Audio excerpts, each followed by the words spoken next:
Hey everyone, thanks for tuning in. Welcome to this week's tips video. It's been a while. I had to go on a brief break due to a bunch of work assignments, so I just did not have time to compose any videos for your viewing. On top of that, I've been writing a ton of articles for the website. But anyhow, this week's tips video, we're going to talk to you guys about perhaps the greatest smallmouth catcher of all time. One of my all-time favorites. If I had to assign a goat lure, greatest of all time, for any type of a lure for smallmouth fishing, it's going to be a curly tail grub. And the brand that really represents the best of the best as far as swimming grubs go is Kalin's. I have been a religious user of Kalin's Lunker Grubs my entire life. They're fish catchers everywhere you go. They catch big fish, they catch small fish, you'll catch numbers, you'll catch trophies. They work on any lake type, any water clarity type, and if there's a singular bait that one should have in their boat at all times of the year for catching smallmouths, it would be a 4 or 5 inch Lunker Grub. So this week we're going to discuss the hows and whens to my Kalin's fishing system, what colors to use, what jig head styles to rig them up with, what cast and retrieve methods to consider, and where you should be fishing these baits on a year-round basis.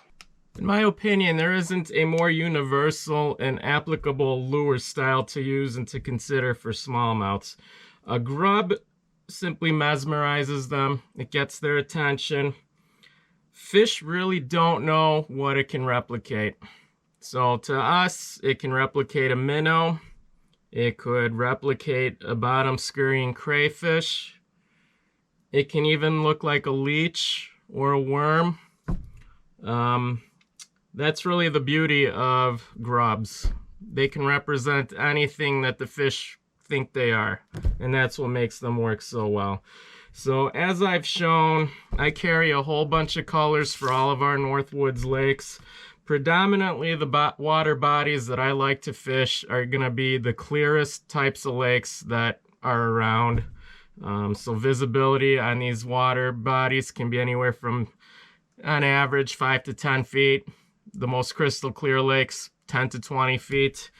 So with that being said, translucent colors are my favorites. So for instance, you got avocado, you've got avocado green. This is like a green pumpkin, very translucent. Back in the day, Kalin's used to make a whole lot more colors when production was based in the USA. They at one point carried, I'd have to guess, maybe 60 to 80 different color SKUs. And nowadays, a lot of them are no longer around. So, you know, I've got colors that look like crayfish-like. This one is no longer made. This one is green craw. I also have another favorite color that was apple juice, which is this one. Looks just like apple juice, which is crazy. And there's this one, which is like a crystal apple juice, which they do not make this anymore. I wish they did. So this one's awesome and one of my best early season colors right after ice out. Those are just some of the examples for the clearest of the clear types of lakes that I fish. And oftentimes the forage in those lakes is going to be nothing but minnows or ciscos. So, you know, other colorways to consider would be this one. I'm really bad with colors, naming them actually, so I apologize. Very amateurish of me to be that way, but give you an idea. This one's like a pepper and ice color. This one would replicate ciscos. So, clear bodies of water, you want to incorporate that translucency. Now, we fish a lot of dark brown waters. This is more prototypical of your river systems and flowages. So some colors that would come to mind here with that is summer craw, This one's a 4-inch model. They unfortunately don't make this color in the 5-inch version, but this is more than suitable. So this one here is your typical root beer color. So motor oil, green fleck, very good dark brown water clarity bait. I've got motor oil here. That's another one. And then Ron's Craw. This one's my all-time favorite on the flowages and then on the Wisconsin River system. And then, last but not least, you can't go wrong with this one. This one's like a dark green pumpkin olive, purple fleck. And then definitely incorporate black into the color choices. And black, as you can see, can replicate a leech typically on any water type. So that's my breakdown between colors. You're obviously going to want that translucency on clear water, and then for dark brown water you're going to want baits and colors that can contrast well to that reduced clarity. So that's how I base my color selection. Color has to be coordinated perfectly to the water clarity, and then once you can determine what might have the best appearance underwater and visibility to the fish, then at that point you have to start considering what is the primary forage in that water body, and then that's what ultimately helps me break down my selection and to make the best calculation. Usually at ice out, fish are not yet going to be really keyed in on the 4 and 5 inch bait fish sizes. So the way I start to utilize them during the early season is I'm going to begin with the 3-inch version of the Lunker Grub. So these are the colors that I carry. My favorite one is always going to be that avocado based. It just looks like such a good little minnow swimmer to all the fish, and I rig it up just like this on a minnow head. But you can certainly get away with, and rather than use a big minnow head like this, which takes up pretty much the entire length of the bait, what I tend to do more of instead with the 3-inch model is just a simple ball head jig, 1/8 ounce, very versatile and widely usable on any retrieve and swimming method. So this will give you an idea of what you might want to consider for the early season fishing. Typical for what I do, just because I kind of have to roll this way. Downsize, use your 3-inch baits first, and then by the time the water temps warm up from the low 40s to mid 40s here with the little itty bitty guys, once we get up to about 45 to 50, then I start breaking out these bigger versions of the swimmers, and fished slowly and subtly. Keep them moving at all times. Drag them off the bottom or along bottom. Slow roll, bomb cast. Just do a straight ginger methodical retrieve. You're going to get bit no matter what, wherever you fish, and no matter the level of aggression that smallmouths are having. We've got a bunch of diverse unique rigging methods. First, like I said, determine whether your fish are bottom oriented or if they're suspended and chasing baits. So here I have separated the bottom hugging baits and then ones that I would cast and retrieve for fish that could be anywhere in the water column. So jig head styles for the bottom fish, you know, the best ones that I found are mushroom heads. Your typical Ned head. This will be a perfect jig head type for the Kalins if you have to fish it along the bottom, drag it out, crawl it, hop it, whatnot. I would use this anywhere smallmouths are laying low and they're hugging bottom. Another good jig head type is the Kalin's structure jig. So this one's kind of cool. You can work this through weeds and then anywhere there's, you know, snag filled locations. Unfortunately, I feel like the length of the hook on this one is just a bit too long here, but I've got it rigged up on a 4-inch Lunker Grub, and this thing is incredibly weedless. I can run it through everything. And thankfully, you know, where I fish this package, more so on the rivers, fish don't really key in on the jig head or on the wire guard, rarely ever. So that makes it really nice. And then last but not least, I talked about leech imitators earlier. This bite really picks up for us during the month of June when the mayfly hatches are ongoing, and at that point leeches really take over as a forage preference for smallmouths. So a lot of our lakes have natural species of leeches, so the non-blood suckers and then the blood suckers. So smallmouths really do not feed on the parasitic leeches, but the ones that don't draw blood, those are very edible to them and they are a favorite. And the way I have this 5-inch Lunker Grub rigged up, it's on a 1/16 ounce Ned head, and the way I fish it with light line, this thing just flutters down and looks like a live leech however I retrieve it, whether I'm slow swimming it or dragging along the bottom or just, you know, letting it hang and glide. So this thing really excels mid-June, right after the spawn actually, and this can last all the way into early to midsummer, into July month. Now for your swimming plastics, my go-to is always a minnow style head, so the Northland Slurp 1/4 ouncer. This has always been an all-time favorite of mine. I like the weight that it has because with it I can bomb cast this bait. It can slow roll really well, and I can work it under very slow retrieve speeds. So it keeps that bait moving, and you will want to use a heavier head with the 5-inch Lunker Grub in order to get that tail to really move and to be seductive and subtle the way it was intended to be. So this here is the 1/4 ounce Northland Slurp head, my favorite minnow style head of all time for swimming plastics. And then here we got 2 ball heads.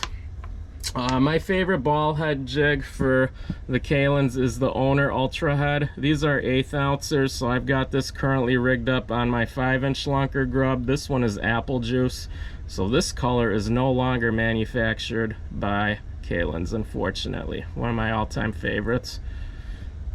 And then here is the downsized version. This is a 3-incher avocado color, and it's also rigged up with an 1/8 ounce Lunker Grub.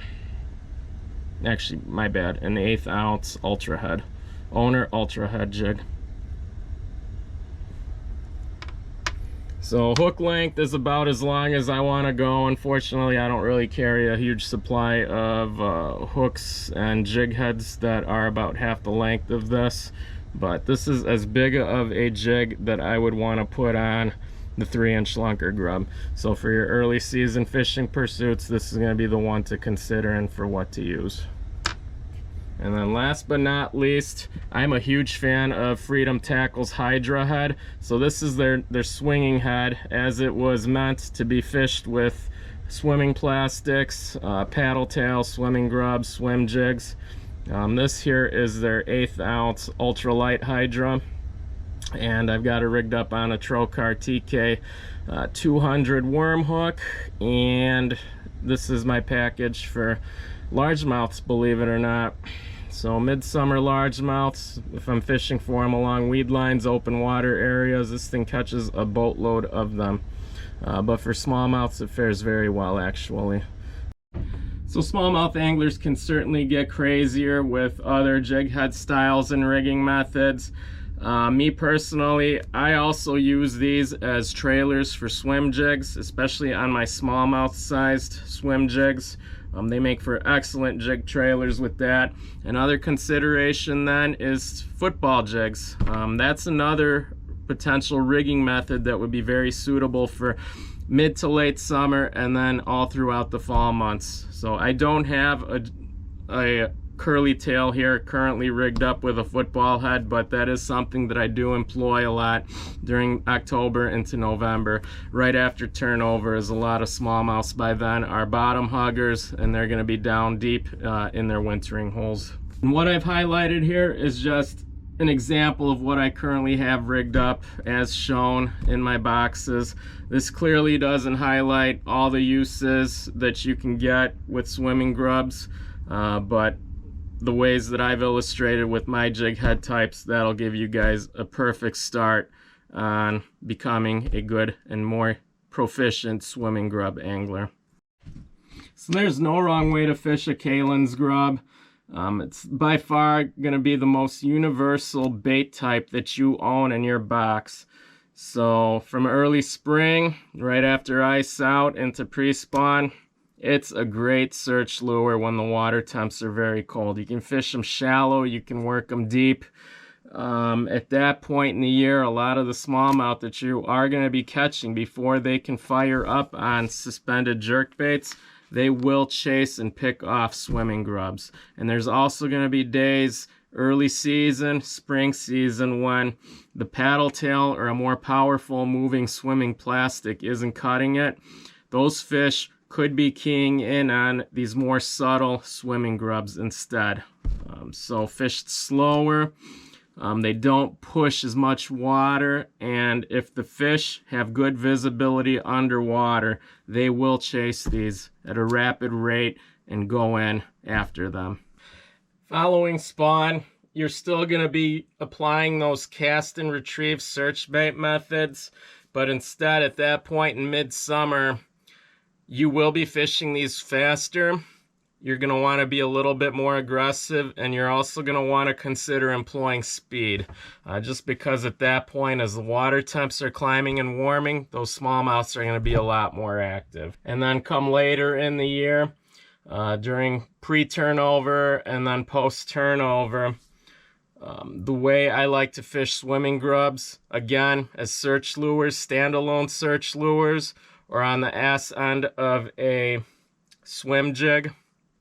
And then as fish are piling into deeper water than for their wintering, we're going to rig these up on football heads and drag them through wintering holes, which could be anywhere from 20 to 30 foot depths. So jig head weight, it's going to be super critical at that time of year. I'm always going to go with either a 1/4 ounce to a 1/2 ounce football style head and just fish the swimming grub as a standalone bait. So rod and reel choice is going to be very critical here for the presentation and the whole package of a swimming grub. So the way I like to fish these, my goal is to make very far casts with them, because at that point, say you can get your bait out several yards away from the boat off of one long cast, that's when these fish catchers turn into search lures for me. So the more coverage I can get on each cast, the better the bait fishes. So for that reason, long rods. You don't need powerful actions for the rods.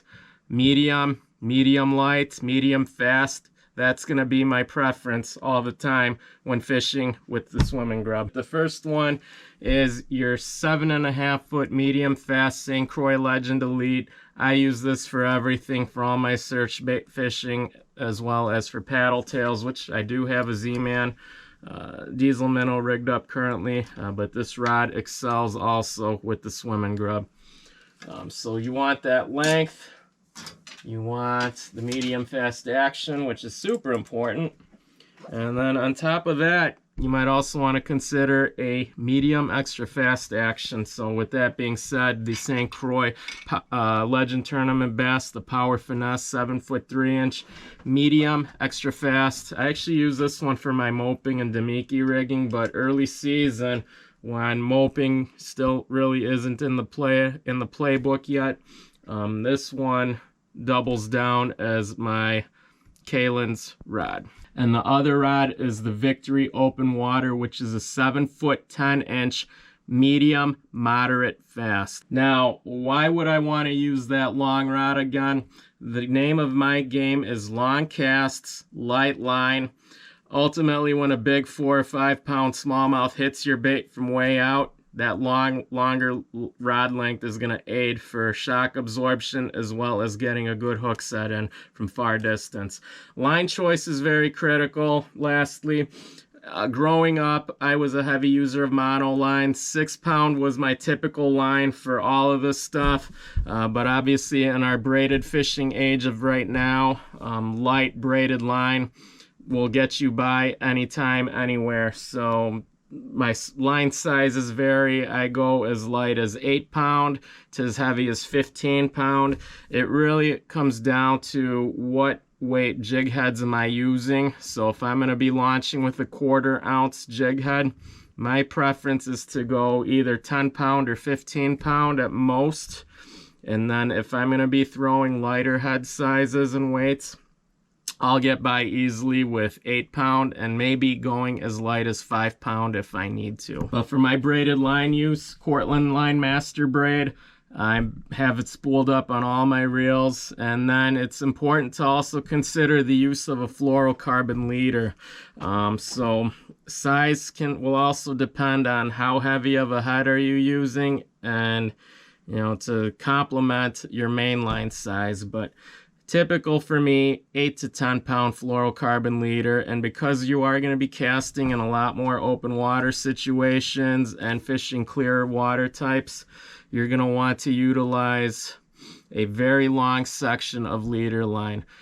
As I start my mornings, I might start my leader length at 5 or 6 feet. And then over the course of a day, if I have to change baits, retie, experiment with heads, colors, whatnot, I'm going to be losing leader length over the course of a day. And one thing we haven't touched upon yet is the type of lakes, habitat, cover, and locations that I like to fish these the most often around.